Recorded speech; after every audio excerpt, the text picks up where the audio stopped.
Mesdames et messieurs, bienvenue à ce nouveau numéro de votre magazine Vérité des faits que vous aimez tant, vous suivez de temps en temps sur votre chaîne BS Télévision.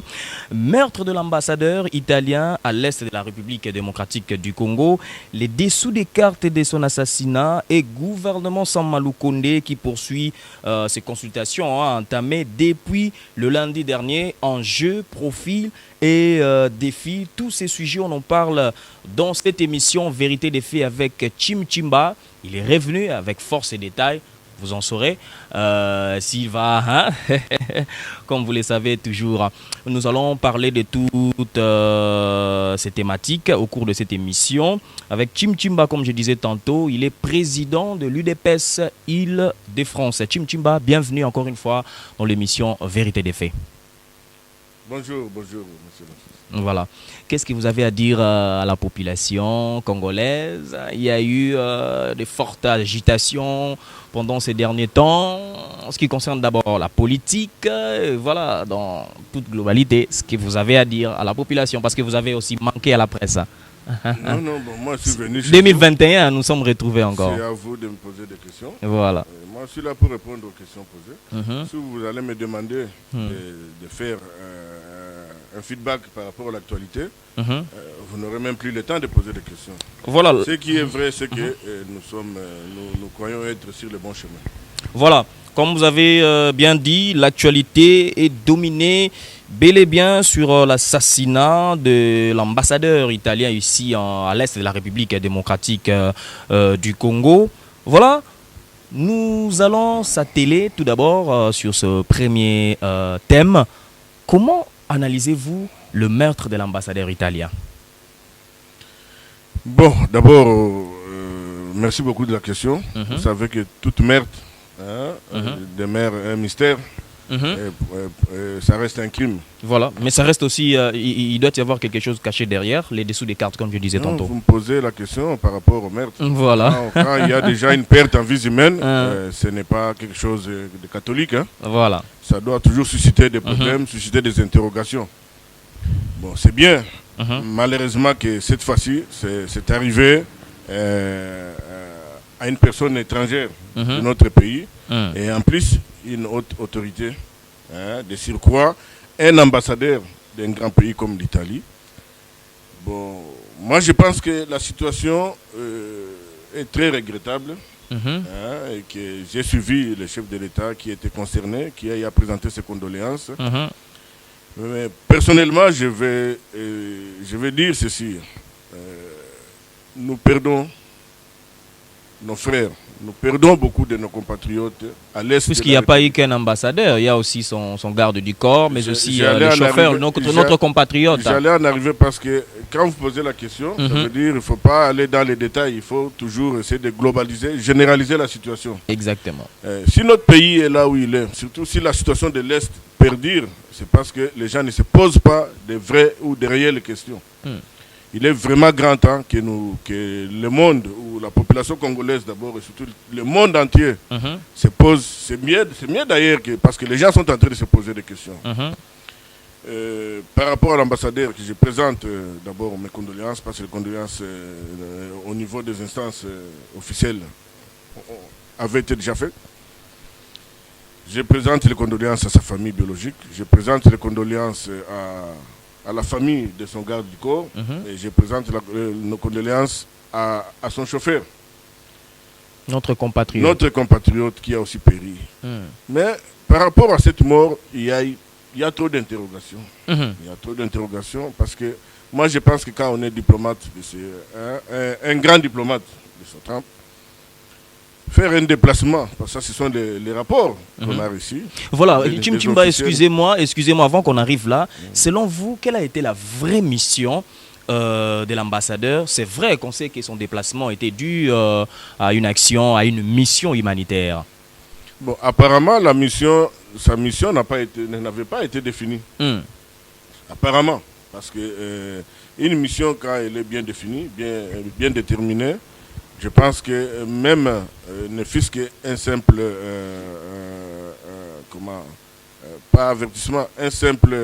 ordre de mission, une simple information auprès des autorités de ce pays, surtout en matière de sécurité, moi je pense que c'était la moindre des choses. Même le gouverneur de la province n'était pas au courant, présenter ses civilités.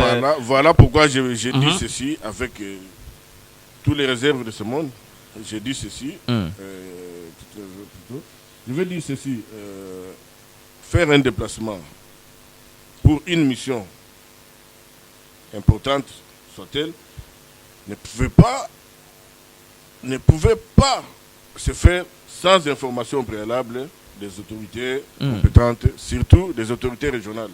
C'est-à-dire, en commençant par...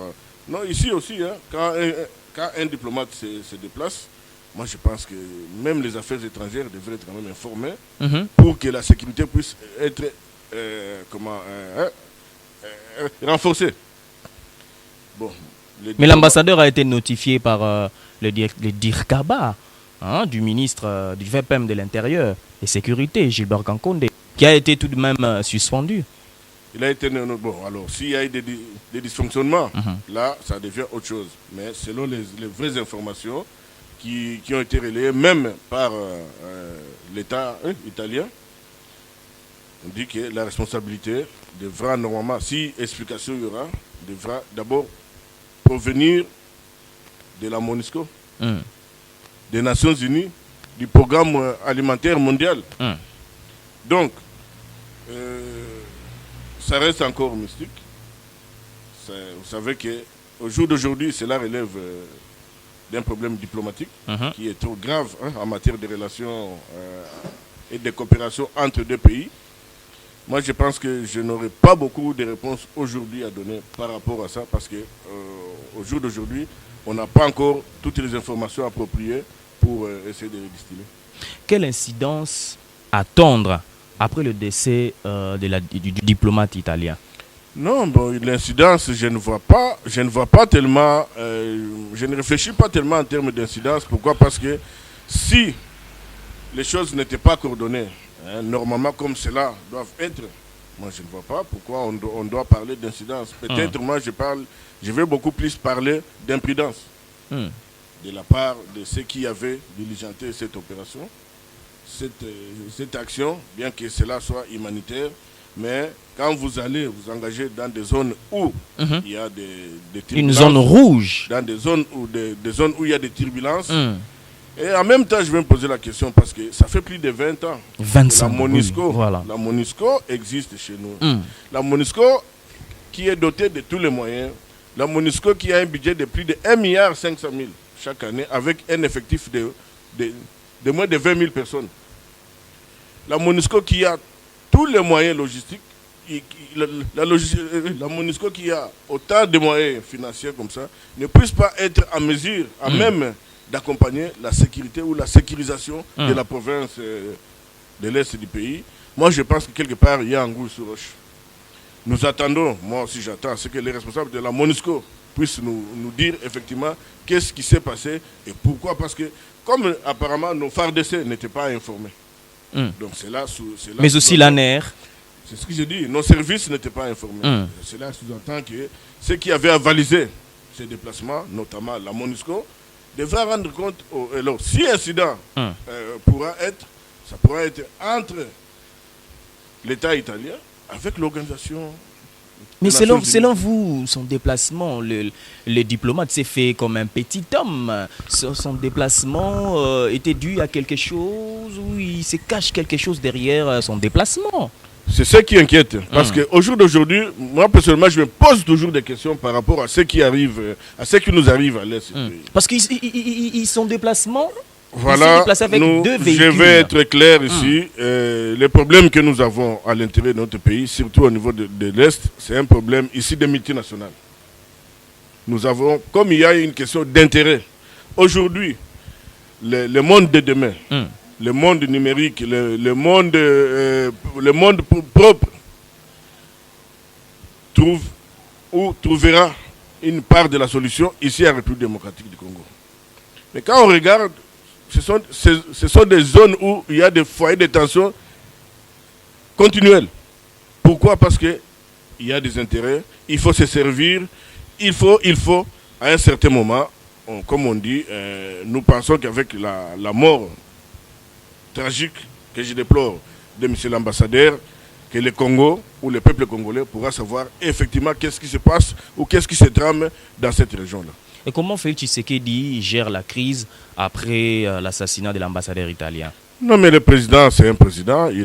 D'abord, il a constaté, moi je pense, il a constaté, et comme tout Congolais, il devait être aussi consterné d'apprendre qu'un haut responsable, de ce quoi, un ambassadeur d'un pays, puisse se retrouver dans une zone comme ça, sans autorisation. Là, moi, je pense que le président doit se poser des questions aussi.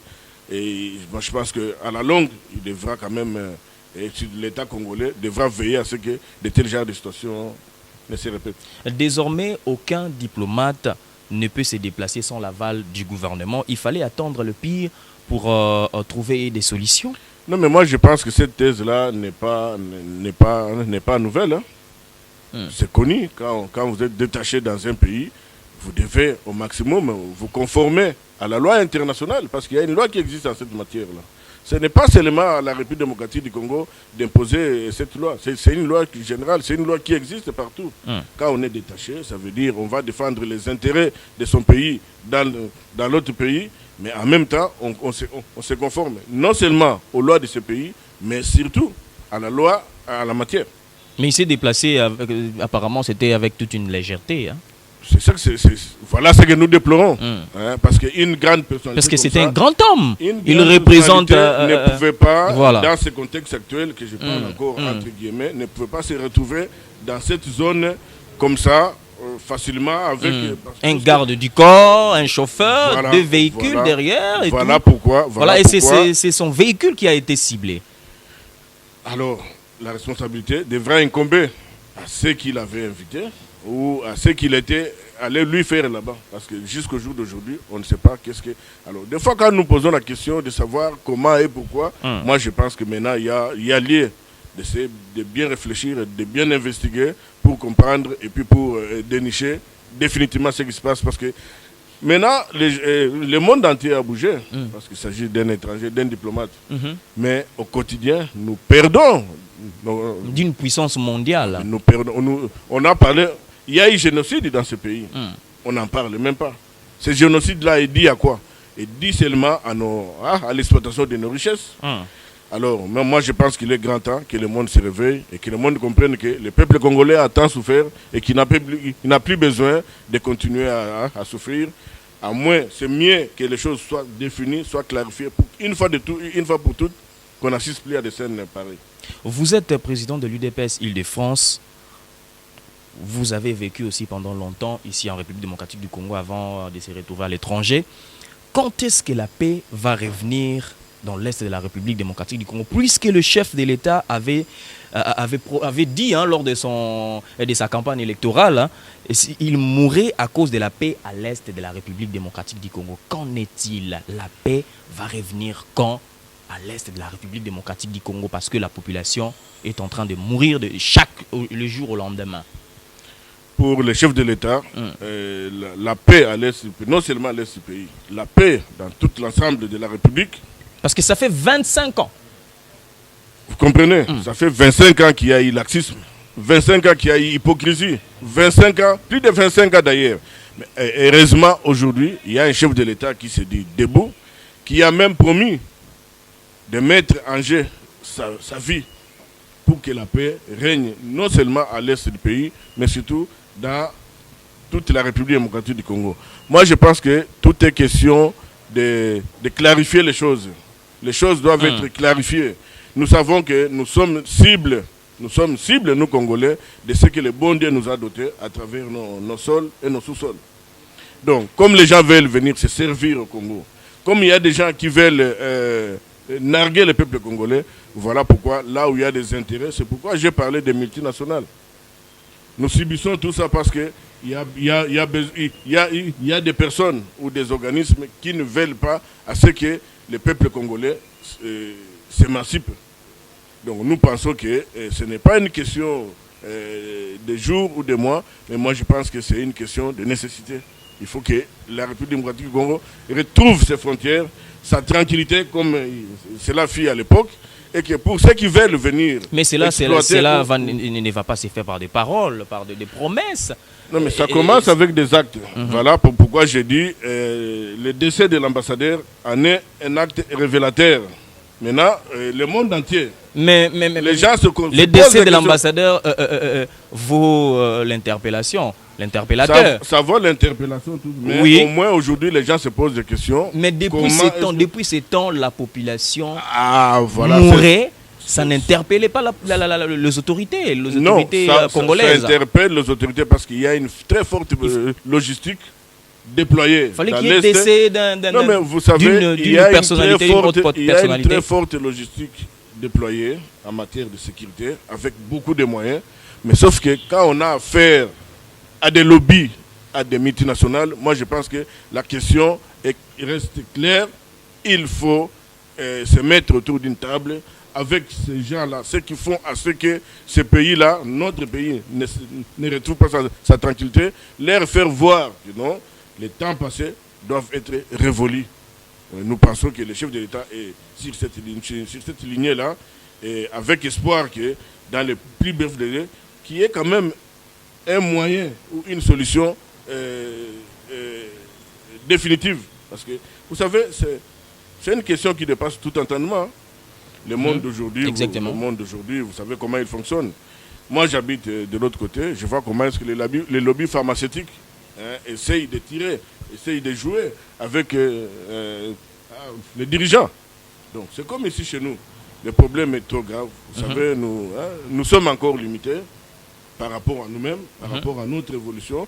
Voilà pourquoi à ce moment, nous devons nous dire non. Nous devons chercher des voies et moyens, comment faire pour sortir de ces... Voilà, en toute globalité, en ce qui concerne cette affaire, voilà, que la paix revienne en République démocratique. Ça, c'est le maître mot. C'est le maître mot. Il est important que la paix revienne et que le peuple congolais vive librement, vague librement ses occupations, se déplace comme il l'entend. Voilà, quittons ces dossiers, parlons de l'enjeu, profit et défi du gouvernement Sama Lukonde. D'abord, face aux enjeux de l'heure, le nouveau Premier ministre est un choix judicieux ou politique? À ce que je sache, le nouveau Premier ministre est ici d'un choix du chef de l'État, régi par son pouvoir discrétionnaire. Donc, de ce côté-là, je n'ai pas de commentaires à faire parce que le chef de l'État, vu les 2 ans qu'il a eu à passer pour essayer de déblonner le système, maintenant qu'il y a eu un corridor, qu'il y a eu un couloir à travers l'Union sacrée, moi je pense que le chef de l'État ne pouvait pas s'hasarder ou ne peut plus s'hasarder à nommer ou à désigner n'importe qui viendra encore lui mettre les bateaux dans les roues. Moi je pense que pour répondre à la question, parce que cela vient du chef de l'État, c'est un choix judiciaire. Pourquoi c'est Sama Lukonde? Mais pourquoi pas lui? C'est un Congolais. C'est un Congolais comme tout autre Congolais. Donc on a jusqu'au jour d'aujourd'hui, il n'y a pas d'explication donnée par rapport à lui. Il est là, il a été désigné, il va être à l'œuvre. Observons-le. Face à cette crise économique, fallait-il un économiste à la tête du gouvernement pour décompter cette situation? Moi, je pense qu'au jour d'aujourd'hui, il faut un pragmatique. Parce que vous savez, la plupart des professeurs qui défilent chez vous ici, c'est eux qui ont mis par terre, qui ont mis KO ce pays. Vous comprenez? Avec des théories inutiles, juste dans l'objectif de voler. Vous comprenez? De tricher. Non. Moi personnellement, j'appuie à ce que tous ceux qui viendront accompagner le chef de l'État, peu importe leur profil, qu'ils soient des hommes et femmes intègres, mais surtout pragmatiques. Voilà, avec ces consultations, Sama Lukonde va-t-il satisfaire les appétits gloutants des chefs des partis ou bien tiendra-t-il compte de la nouvelle génération ou d'une nouvelle classe politique? Vous savez, mon frère, à l'Union sacrée, quand tout le monde venait... Parce que tout le monde veut se retrouver... Tout le monde venait à l'Union sacrée avec un slogan. Nous ne sommes pas venus pour des postes. Mais dans la politique, il y a l'intérêt. C'est ça ce que j'ai dit. Une fois, nous nous sommes fait avoir par nos amis avec qui on était en coalition la fois passée. Mais cette fois-ci, le pays doit décoller. On n'a plus besoin de gens ou des individus ou des politiciens qui n'auront qu'un seul but, de freiner l'élan du pays. Ce pays doit commencer à décoller. Voilà pourquoi j'ai dit, ça, ce n'est pas un slogan, c'est un mot d'ordre parce qu'en venant adhérer à l'Union sacrée, c'était parmi les premières questions. Et la plupart de ceux qui étaient consultés avaient répondu, nous sommes venus accompagner le chef de l'État à travers sa vision. D'abord, parlons de l'Union sacrée. C'est quoi l'Union sacrée? C'est une vision, un concept, un moziki où tout le monde peut venir, on lui nomme ministre, mandateur, et tout ça. L'Union sacrée, c'est une demande du chef de l'État envers ses concitoyens, ses compatriotes, pour ce qu'ils veulent, qu'ils puissent l'accompagner, parce qu'il avait compris qu'à un certain moment, le chemin qu'il était en train de prendre n'était pas bon. Alors il avait décidé de prendre un nouveau chemin, mais cette fois-ci accompagné avec la majorité des Congolais. Ce n'est pas un musique, c'est une question de responsabilité, c'est une question de vision, et c'est une question de soucis. Est-ce qu'il y a eu une charte signée par différents membres de l'Union sacrée? Aucun document n'a été signé. Mais comment vous allez évoluer au sein de l'Union sacrée? Nous allons évoluer, ça veut dire que... Vaïk. Non, pas vaïk. Toujours conformément à notre constitution. Ça veut dire l'objectif de l'Union sacrée, c'était de nous constituer une nouvelle majorité. Voilà pourquoi nous sommes autour de cette majorité-là, que le chef avait bien dit, qu'il tiendra compte. Il en tiendra compte. Donc ce n'est pas que du vaïk. Tous ceux qui sont là proviennent ici des courants, soit politiques, soit associatifs.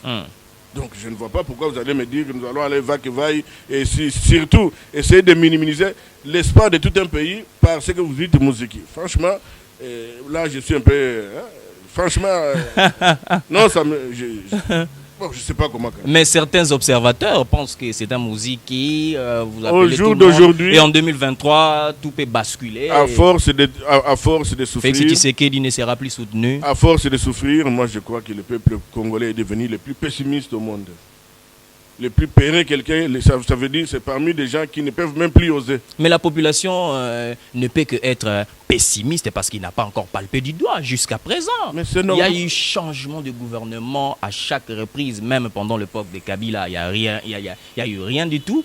Mais on arrive à l'Union sacrée.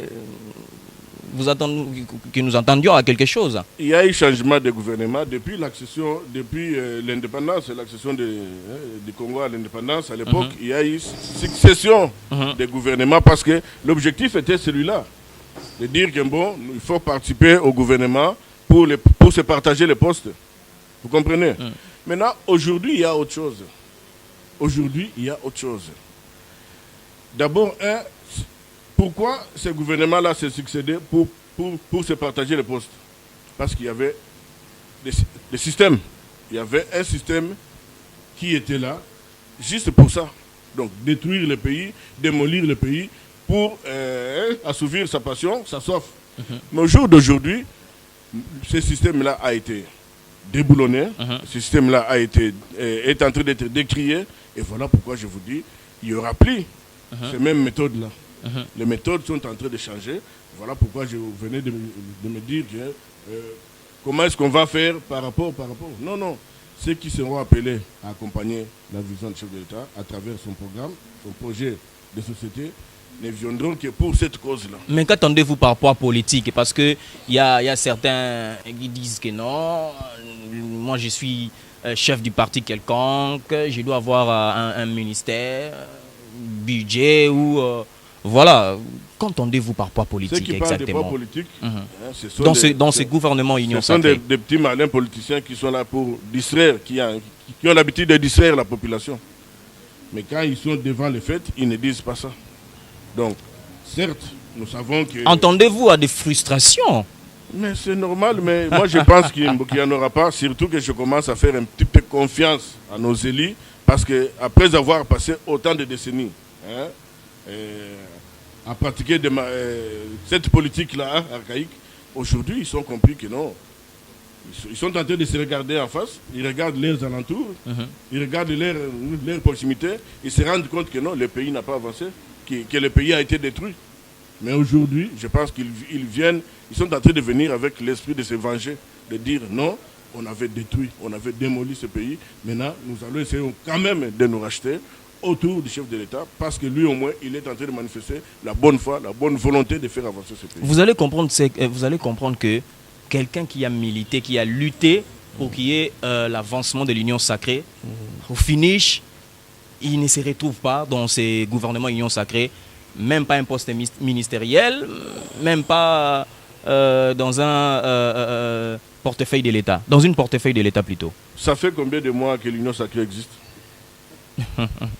Non, je pose la question. Nous, à l'IDPS, nous existons, ça fait combien d'années? Qui aime bien châtie bien. Comprenez? Celui qui aime sa maison commence par la bâtir. On ne peut pas se réveiller du jour au lendemain avec des villas. Il faut travailler. Donc moi, je reviens pour dire qu'il n'y aura pas de mécontentement à ce que je sache, parce qu'en arrivant, en adhérant, en souscrivant à l'Union sacrée, il n'y avait pas au préalable de conditions. Donc je ne vois pas pourquoi les conditions vont commencer à surgir maintenant. Non.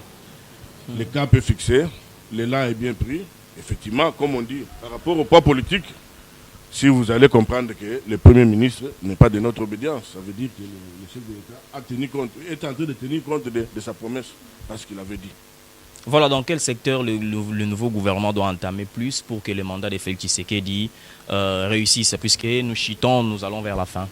Tous les secteurs, aucun secteur n'est indispensable par rapport à d'autres. Que réclame la population de plus? Non, mais c'est normal, la population veut du concret.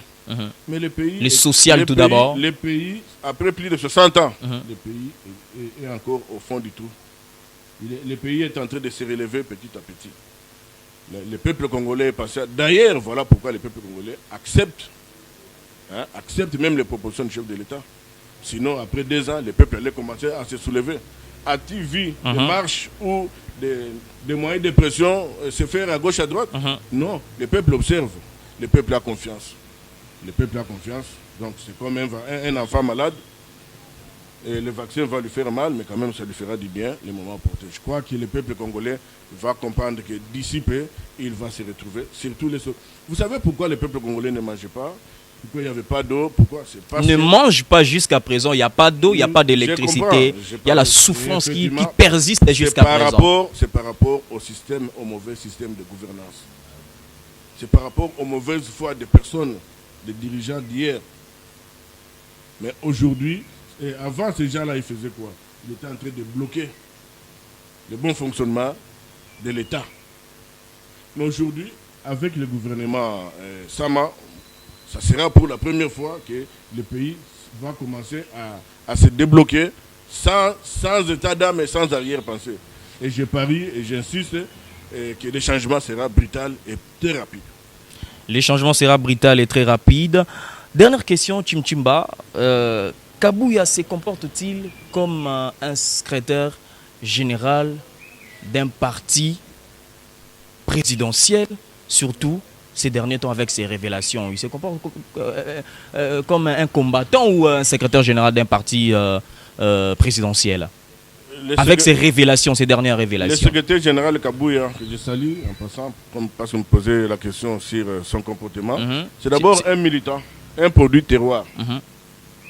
Quelqu'un qui a beaucoup de séquelles de la lutte, quelqu'un qui a inhalé des gaz lacrymogènes, quelqu'un c'est quelqu'un qui a été parmi les victimes de la lutte pour que ce pays-là essaye d'avancer aujourd'hui. Et vous pensez que les réflexes peuvent changer du jour au lendemain? Mais il doit se comporter comme un homme d'État. Non seulement, vous savez, nous sommes en politique. Vous ne donnez pas les coups, ça veut dire vous les encaissez. Moi, je pense que quand on essaye de réduire la lutte de l'IDPS, il faut que le secrétaire général se taise. Quand on essaye de tricher... Mais ça n'avance pas le pays avec ces révélations. Non, ça avance le pays parce que... Avec ces révélations? Peu importe les révélations, il y a l'union sacrée. C'est à partir... Dire que Kabila devait rester ici au pays. À partir de l'exécutif de l'IDPS, qu'aujourd'hui, nous avons une majorité parlementaire qu'on n'avait pas. Une nouvelle majorité parlementaire qu'on n'avait pas. Donc, comprenez que nous sommes en politique. Moi, avec les transfuges du FCC. Les transfuges, ce ne sont pas... Non, ce sont des Congolais. Personne n'est ici, ne s'improvise de quoi que ce soit. Tout ce que moi je veux dire aux gens, c'est que le plus important, ce ne sont pas des actes, ni des faits, ni des gestes. Non. le plus important, c'est l'idéal. Mais l'idéal n'a pas lieu dans des propos de Kabouya. Lorsqu'il dit que Joseph Kabila devrait rester ici au pays pour voir comment Félix Tshisekedi va évoluer avec le pays. Mais ça n'avance pas le pays. Moi, je consens à ce que l'ancien président de la République... Au contraire, ça attise les feux. Non seulement. Voilà aussi les erreurs que les Congolais ont eu à commettre pendant des décennies. Les Lumumba, les Kimbangu, tous ces mondes-là sont décédés ici avec la complicité des Congolais. Voilà l'origine de la malédiction du Congo. Alors, M. Kabila... Peu importe ce qu'il avait été, parce que nous on les combattait. Quand nous on les combattait, peut-être vous étiez en train de vaquer à vos occupations.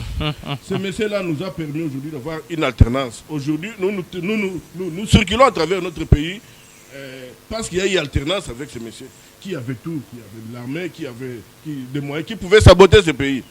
Et moi je pense que le monsieur doit rester là-bas pour l'intérêt, pour l'honneur du pays. Parce que devenir chef de l'État dans un pays, ce n'est pas une chose de hasard. Donc ça vient aussi de Dieu. Et quand on commence à crucifier ou à sacrifier ces anciens dirigeants, ça veut dire on va continuer à maudire ce pays. Alors moi j'ai toujours dit à M. Kabila qu'il avait mal compris ça, mais qu'il n'est pas tard à ce qu'il se ressaisisse. Il devra un jour venir présenter ses excuses auprès du peuple congolais pour qu'il reste dans ce pays, qu'il vaque. Mais quand vous dites... Mais il vaque librement déjà. Vous dites ça du secrétaire général de Kabouya. Mais qu'avait dit M. Martin Fayoulou par rapport à Kabila? Il avait dit quoi devant les caméras du monde entier? Kabila, c'est un citoyen congolais, lui au pouvoir, Kabila vaquera librement. Alors tout ça, on cherche à jouer avec la tête de qui? Des Congolais? Non, les Congolais sont devenus très malins et ils comprennent la politique. Voilà pourquoi ils supportent même les propos que les gens qualifient, je ne sais pas quoi. Donc, moi je dis ceci. Je soutiens à 100% les propos du secrétaire général. L'hymne national a entamé dans une école. Allons-nous vers la renaissance d'un parti-État, l'hymne national de l'UDPS, bien évidemment? Non, l'hymne national de l'UDPS, normalement. Dans une école? Non, dans une école, bon, vous savez, il peut y avoir des dérapages. Il peut y avoir des dérapages que moi je ne cautionne pas. En tant qu'homme politique, en tant qu'administratif, l'État doit rester l'État. Et l'IDPS ne fait que partie des institutions, l'une des institutions, notamment des partis politiques. Ce n'est pas à l'IDPS maintenant de commencer, non, c'est à l'État. Et comme il y a l'hymne national, notre hymne national, nous devons, partout où nous sommes, à travers nos symboles, nous référer à cet hymne national. Mais pas l'hymne national de l'IDPS? Non. Ça, je ne suis pas d'accord. En tant que membre de l'IDPS. Voilà, dernier message. L'hymne national de l'IDPS, c'est quand nous sommes dans nos manifestations à nous, dans nos cuisines internes à nous. Voilà, dernier message à la population congolaise pour finir cette émission. À la population que je salue, que je félicite par rapport à leur patience, par rapport à leur compréhension, parce qu'ils sont en train de lire la lecture, ils sont en train de lire, de voir ou de comprendre ce que veut le chef de l'État.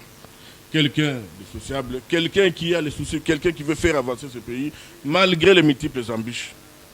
Donc, je ne fais que féliciter le peuple congolais. Je les demande à patienter. Bien sûr que toute patience a une limite, mais moi je pense qu'à travers le nouveau gouvernement, Sama, le peuple congolais va commencer petit à petit. Vous avez été consulté? Nous sommes ici, on ne va pas parler de ce qui se passe la nuit ou en interne. Voilà. Donc, voilà. Être consulté ou pas, nous, comme nous aimons, nous sommes des passionnés de notre pays, nous serons là, nous sommes là et nous serons là pour servir notre pays. Voilà, merci Chimchimba d'avoir répondu. Merci d'avoir répondu à toutes nos questions. Merci beaucoup, M. Mouchis. Voilà, merci à vous également d'avoir suivi cette émission. Merci à l'équipe technique qui m'a accompagné à ces jours. On se retrouve à la prochaine avec notre invité dans le même cadre. Bye bye.